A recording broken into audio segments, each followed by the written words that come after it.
Donc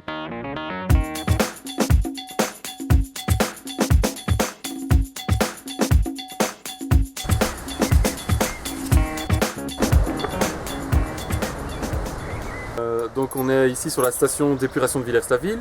Ça représente 8000 équivalents habitants. Donc ici on va faire le tour de la station. Donc dans une station il y a plusieurs parties. Et il va y avoir le train qui avance. Il y a plusieurs parties. Il y a un pré-traitement qui va enlever principalement les déchets grossiers, les déchets fins, les sables et les graisses. Ensuite on va passer par un traitement biologique où là on va retirer le carbone, l'azote et le phosphore.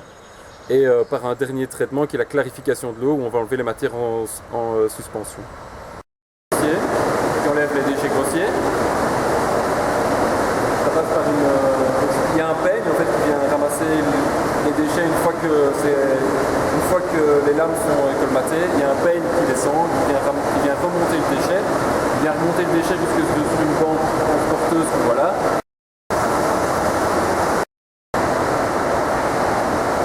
En fait là c'est le désableur des huileurs. Donc comment est-ce que ça fonctionne? En fait l'entêté de l'eau arrive au centre. Là il y a un bullage. Les bulles d'air vont diminuer la densité de l'eau et donc ça va permettre de faire décanter le sable vers le centre. Et tandis que les graisses vont se fixer sur les bulles d'air et se retrouver à l'extérieur dans la zone calme. Et comme les graisses flottent, elles vont se retrouver à la surface et être reprises par une raque de surface. Voilà, donc ici on sort du pré-traitement et on arrive dans le traitement biologique. Donc ici c'est le sélecteur, c'est la mise en contact des eaux usées brutes avec la biologie, donc avec les bactéries qui vont faire l'épuration chimique. Voilà, donc en fait ici on est au niveau du bassin bio. Donc ici on est dans vraiment le cœur de la station d'épuration d'eau, puisque c'est ici qu'on va faire, grâce aux bactéries, en fait, c'est un réacteur biologique qui est alimenté par les eaux usées. Et donc c'est ici que les bactéries vont faire l'épuration de ce qu'on a dit au début, donc du carbone, de l'azote et du phosphore. Alors comment est-ce qu'elles font l'épuration du carbone? Simplement, c'est un peu comme nous en fait.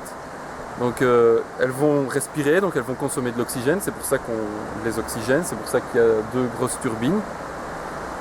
Donc elles vont consommer de l'oxygène, et en consommant de l'oxygène, elles vont consommer de l'énergie, et donc elles vont, comme nous quand on respire, on consomme de l'oxygène et on rejette du CO2. Ici elles vont faire la même chose.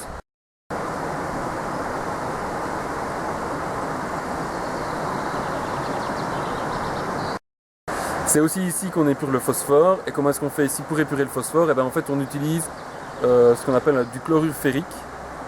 Hein, et donc le phosphore, qui est principalement sous forme de phosphate, va suite à une réaction chimique se transformer en phosphate de fer. Et ce phosphate de fer va pouvoir se lier au floc et décanter dans le clarificateur et être récupéré dans les boues des stations d'épuration. Donc en fait ici on fait aussi l'épuration de l'azote. Alors l'azote arrive sous forme de NH4 et certaines bactéries vont pouvoir utiliser cet azote pour le transformer en N2, azote atmosphérique, et donc faire ressortir l'azote de l'eau sous forme de gaz. Exactement comme elles font avec le carbone, où elles consomment le carbone pour le transformer en CO2.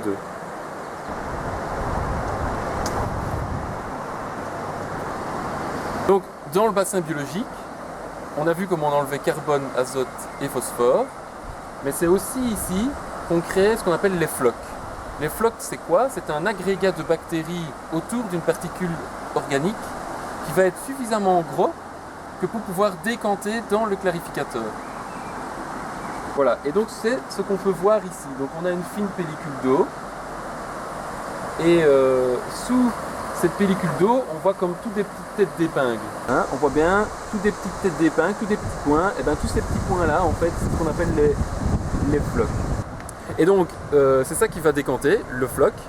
Et donc, il va permettre la séparation entre l'eau et la boue dans le clarificateur.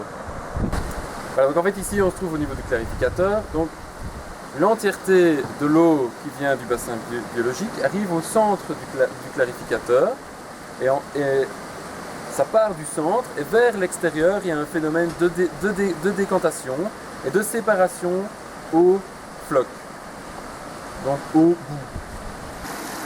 Et donc là on peut voir la surverse, l'eau qu'on voit ici, c'est la surverse du clarificateur et c'est l'eau qui va directement à la rivière.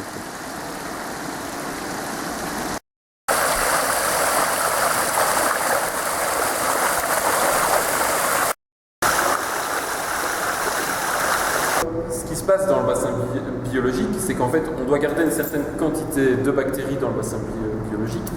Et le problème, c'est que comme elles sont nourries par les eaux usées, eh ben, elles vont faire comme nous, elles vont se reproduire.